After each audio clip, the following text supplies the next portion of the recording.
Hello friends.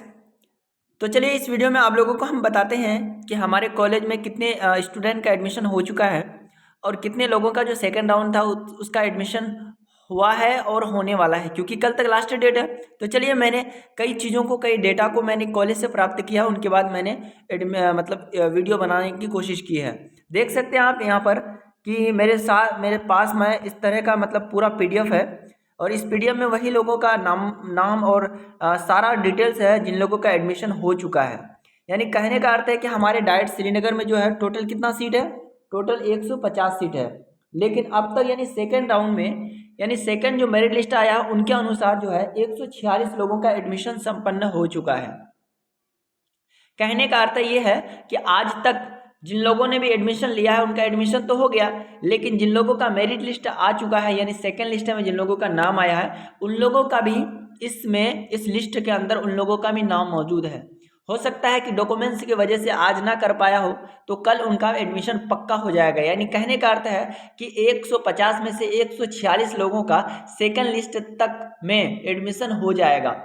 लेकिन अब इसमें बात यह है कि अब कैसे प्रक्रिया बदलेगी, कितने लोगों ने अब यहाँ पर एडमिशन लेना है या नहीं लेगा, या कितने लोग यहाँ पर सिर्फ स्लाइड अप करेंगे, या फिर और कितने सीटें बचेगी जिनको लेकर के क्या करेगा, स्पोर्ट तक जाएगा या मेरिट लिस्ट तीसरा तक होगा। तो इस पर हम काफ़ी विश्लेषण करने वाले हैं, क्योंकि ये जो डाटा आपको दिखा रहा है ये बिल्कुल एक्चुअल डाटा है और ये डाटा मैंने कॉलेज से प्राप्त करके वीडियो बनाने की कोशिश की, क्योंकि आप लोगों को हम एक कहीं ना कहीं कोई डाउट नहीं रहने देंगे और हर एक चीज़ों को आप लोग को बताएंगे। और एक चीज़ ये बताएंगे कि एडमिशन जो कॉलेज लेगी वो किस आधार पर लेगी और क्या है कि उसके अंदर कौन सा अथॉरिटी होता है, क्या पावर होता है, क्या कॉलेज वाला ऐसा कर सकता है कि जिन लोगों ने एडमिशन लिया वो वहाँ से रिजेक्ट कर दे। हाँ बिल्कुल, उनके पास ये अथॉरिटी होता है। तो चलिए हम उसको दिखाते हैं कि किस तरह से कॉलेज वाला उसको रिजेक्ट करता है, फिर उसको ये करता है। जैसे कि मैं आपको दिखाने का प्रयास कर रहा हूँ, ठीक है। यहाँ पर देख सकते हैं कुछ स्टूडेंट क्या है, अनरिजर्व कैटेगरी का, जैसे ये स्टूडेंट है अनरिजर्व क्या है, एबल्ड है। अब इसका एक्सेप्ट या रिजेक्ट दो चीज़ यहाँ पर दिखाई देता होगा आप लोगों को। और यही दो चीज़ क्या करेंगे, अगर कोई स्टूडेंट का मान लेते कि डाइट श्रीनगर में उनका क्या है कि एडमिशन होने वाला है, मेरी लिस्ट में नाम आ गया उनका। अब वो स्टूडेंट आएगा, सारा डॉक्यूमेंट्स दे करके यहाँ पर फॉर्मेलिटीज़ को पूरा करेंगे, उनके बाद क्या करना है उनको, वो यहाँ से सब डाटा दे करके वो चले जाएंगे। लेकिन शाम को जो डाटा एंट्री ऑपरेटर देखेगा कि इन बच्चों ने क्या है कि इन लोगों ने एडमिशन ले लिया है, सारा डॉक्यूमेंट्स प्रोसेस को पूरा कर दिया है, तब यहाँ के जो है प्रिंसिपल साहब क्या करेंगे, एक्सेप्ट कर लेंगे, यानी उनका जो है एडमिशन को ले लेगा।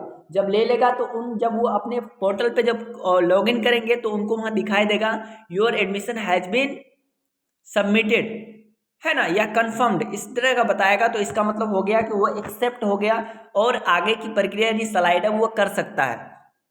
अब जिन लोगों का नाम किसी भी लिस्ट में नहीं आया है तो अब वो लोगों के लिए क्या है प्रोसेस, वो किस तरह से क्या करेंगे आगे, तो उनके लिए मैं बताना चाहूँगा कि जो हमारे डाइट, जैसे कि यहाँ पूरा सब लिस्ट है, पूरा सब का है, यानी 1 से लेकर 146 तक स्टूडेंट का हमारे डाइट श्रीनगर में एडमिशन के लिए सेकंड राउंड में नाम आ चुका है। देखिए सभी का है ना,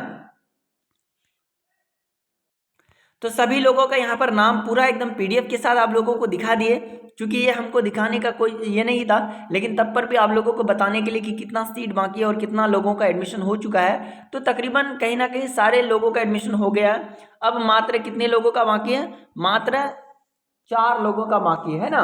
अब ये 4 लोग क्या करेंगे, अब ये 4 लोग हो सकता है कि थर्ड लिस्ट में आएंगे या फिर उसका स्पॉट में हो सकता है, इनकी कोई गारंटी नहीं है, क्योंकि थर्ड लिस्ट भी आने का उम्मीद है, हो सकता है थर्ड लिस्ट नहीं आए, इनकी भी कोई गारंटी नहीं है, ठीक है।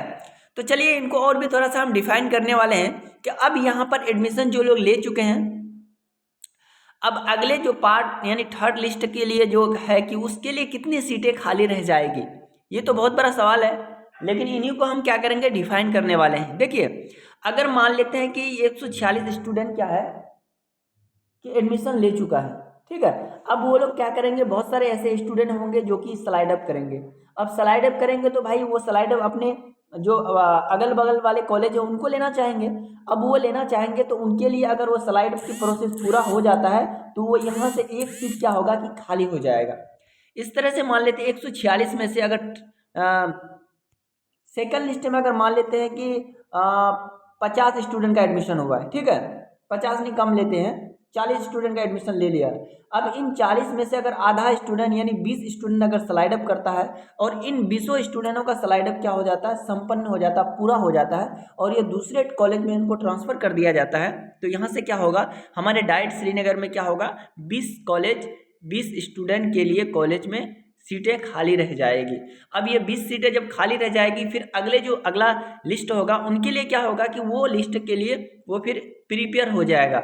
जब आप फिर काउंसलिंग करेंगे तो फिर हो सकता है कि आपको ले लिया जाए, ठीक है। तो प्रोसेस मिला जुला के वही होता है, लेकिन क्या होगा कि सीट हो सकता है कि एडमिशन के बाद कई लोग ऐसे हैं, मैंने आज बात किया था, बहुत सारे स्टूडेंट आए थे, तो बहुत सारे लोगों से मैंने बात किया तो वो लोग को मधेपुरा बता रहे थे, कोई सहरसा, कोई सुपौल, यानी बड़े बड़े दूरों से स्टूडेंट आकर के एडमिशन कर रहे थे, ठीक है। और एडमिशन की जो प्रक्रिया थी काफ़ी ज़्यादा क्या है कि बिल्कुल कठोर तरीके से, बिल्कुल बारीकी से एडमिशन लिया जा रहा था, हर एक पॉइंट को देखा जा रहा था कि आपकी यहाँ गलती है, वहाँ गलती है, हर एक चीज़ को देखा जा रहा था। ये जो PDF आप लोगों को मैं दिखाने का प्रयास कर रहा हूँ, ये सारे स्टूडेंट का बिल्कुल मेरिट लिस्ट में आया हुआ नाम है, जो कि ये कि वेबसाइट से डाउनलोड किया गया है, जो कि हमारे यहाँ के जो डाइट के हैं ऑपरेटर साहब उसी ने डाउनलोड किया था और जाकर के इनको चिपका दिया गया था ये किसी वाल पर। तो मैंने उसमें फ़ोटो लेकर के मैंने आप लोगों को बताना चाहा कि ये सारे लोग क्या है, सिलेक्टेड हैं। और आपका भी अगर सिलेक्शन लेना चाहते हैं, एक कॉलेज प्राप्त करना चाहते हैं, तो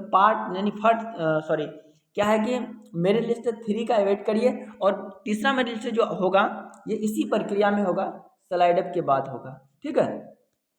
तो इस तरह से हम लोग समझ सकते हैं। और भी कोई अगर यदि डाउट है या किसी प्रकार की दिक्कत है आप लोगों को एडमिशन से संबंधित, कोई कागज़ से संबंधित, डॉक्यूमेंट से संबंधित, या फिर किसी को लेकर के कोई दिक्कत है, तो फिर मेरा तो कांटेक्ट सारा कुछ है ही डिस्क्रिप्शन में, वहाँ से लेकर के आप लोग हमसे कांटेक्ट कर सकते हैं। चलिए मिलते हैं फिर नेक्स्ट वीडियो में, तब तक के लिए जय हिंद।